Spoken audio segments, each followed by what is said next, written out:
Good morning everyone. मेरा नाम गणेश है और आज हम लोग बात करेंगे कि legal consideration for crypto currency trading platform. जैसे कि हिस्ट्री में से दिखाया मतलब देखा है हम लोगों ने सब लोगों ने कि वर्ड है जो इवॉल्विंग है, नई नई चीज़ें इवॉल्व होती रहती है।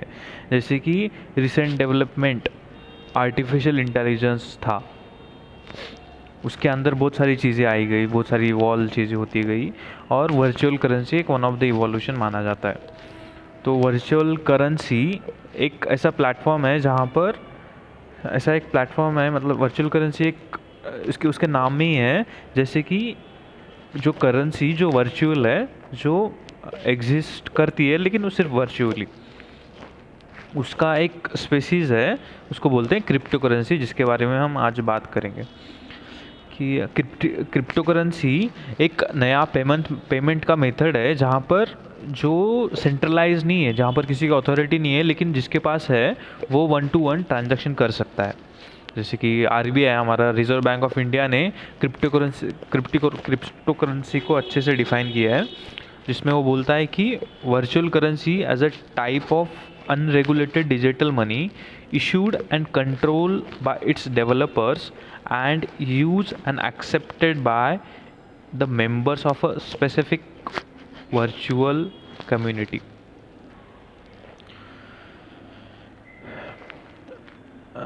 जैसे कि क्रिप्टो करेंसी एक नई इवॉल्विंग मेथड है और जैसे जैसे चीज़ें इवॉल्व होती गई है, वहाँ पर हमने देखा गया है कि उसको लॉ एप्लीकेबल होता है। जैसे कि कोई चीज़ नई इवॉल्व हुई, उसके लिए लॉ बनना ज़रूरी है और वैसा ही चलता आ रहा है।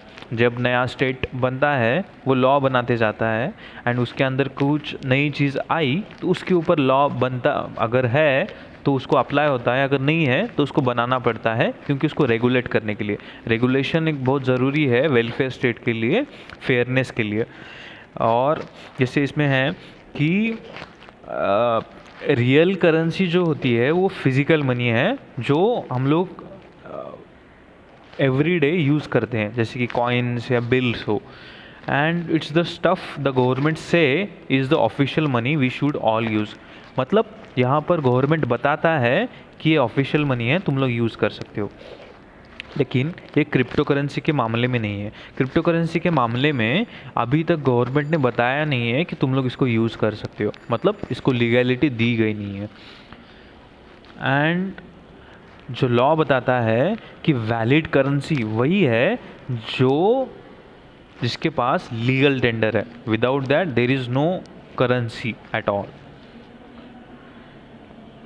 और लीगल टेंडर को कौन डिफाइन करता है? उसको कोई तो डिफिनेशन की ज़रूरत होती है। उसको आरबीआई का सेक्शन 26 बताता है कि every bank note shall be a legal tender at any place in India in payment on an account for the amount express therein and shall be guaranteed by the central government.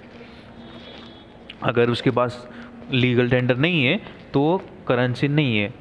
तो same अगर उसका reasoning से preference देखा जाए तो virtual currency के पास legal tender नहीं है, उसको माना नहीं जाता लीगल टेंडर है, therefore it is not valid.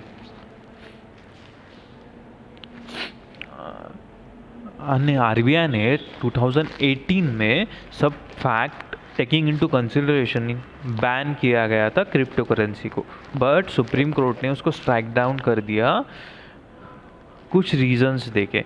For example उन्होंने बोला था कि क्रिप्टो आरबीआई के अंदर अथॉरिटी नहीं है, और दूसरा उन्होंने बोला था, सुप्रीम कोर्ट ने बोला था कि ये फंडामेंटल राइट्स को एब्रेट करता है। देयरफॉर अभी गवर्नमेंट ऑफ इंडिया, जिसके लेजिस्लेचर, जिसके अंडर पावर है लॉ बनाने की, वो लॉ बनाने वाला है रेगुलेट करने के लिए crypto currency, virtual currency.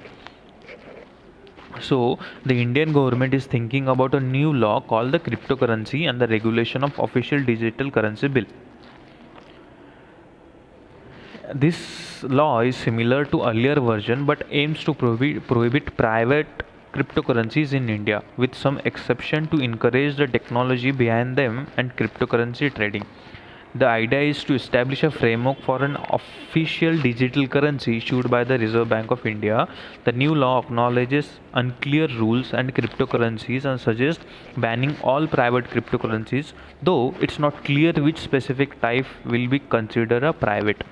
Therefore, यहाँ पर गवर्नमेंट ऑफ इंडिया जो लॉ बनाने आ रही है जिसका नाम है crypto currency and regulation of official digital currency bill, वो बिल वो ला रही है जिसके अंदर वो जो आरबीआई का एम है, जो आरबीआई के अंदर अथॉरिटी देगी कि एक करेंसी क्रिप्टो करेंसी निकाले, क्योंकि और उन्होंने प्राइवेट क्रिप्टो करेंसी को बैन कर दिया गया। बट इसमें एक लूप होल है कि उन्होंने उसके अंदर अभी तक बताया नहीं गया कि प्राइवेट क्रिप्टो करेंसी किसको बोला जाता है।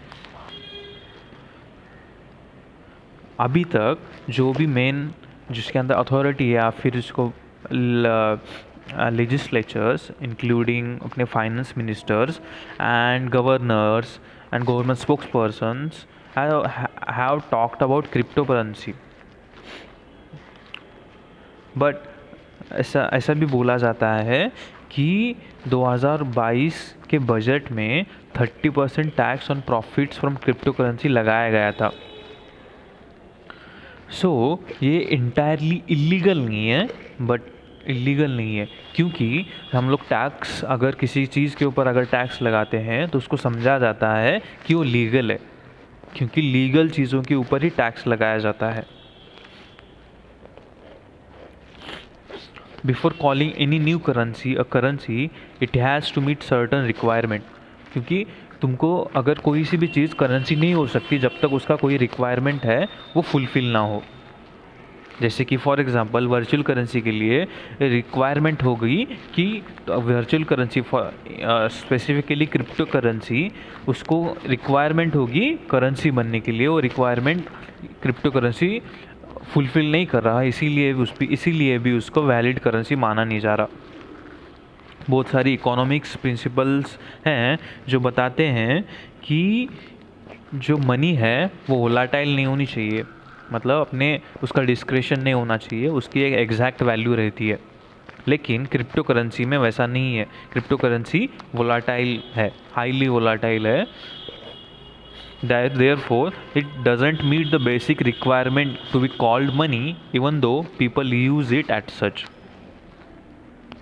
Cryptocurrency are linked to various constitutional rights. These encompasses the right to engage in crypto trading,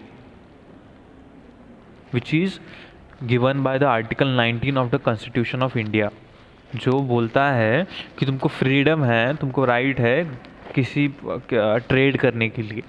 तो क्रिप्टो करेंसी उसी से अंडर है, जिसकी वजह से सुप्रीम कोर्ट ने आरबीआई का वन ऑफ द रीज़न है कि आरबीआई का जो सर्कुलर है उसको बैन कर दिया था। और ऑल्सो सुप्रीम कोर्ट ने ये भी एक बार बोला है कि क्रिप्टो करेंसी एक इंटेंजिबल प्रॉपर्टी है, जो प्रॉपर्टी का भी अधिकार जो कॉन्स्टिट्यूशन ने दिया गया।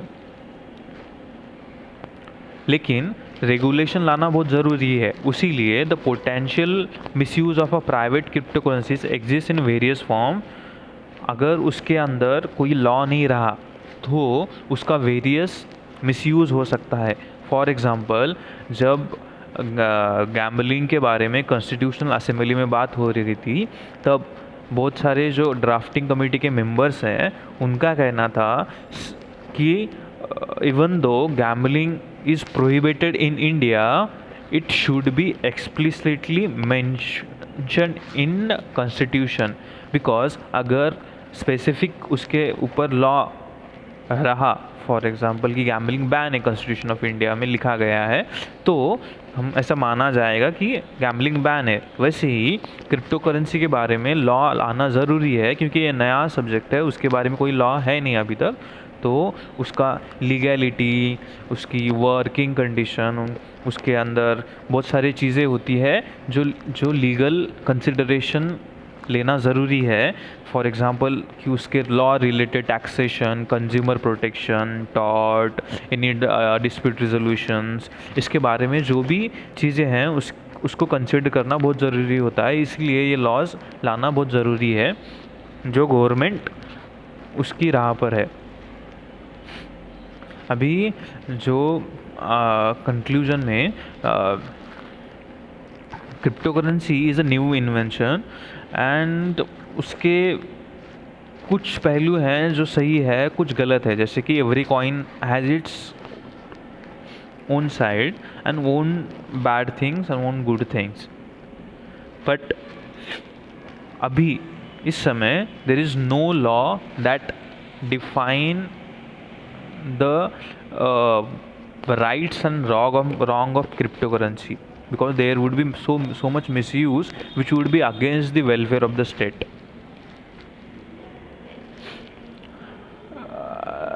जो नया लॉ आ रहा है is like a set of clear instruction for a cryptocurrency platform, making everything safer and more organized for all the people using it.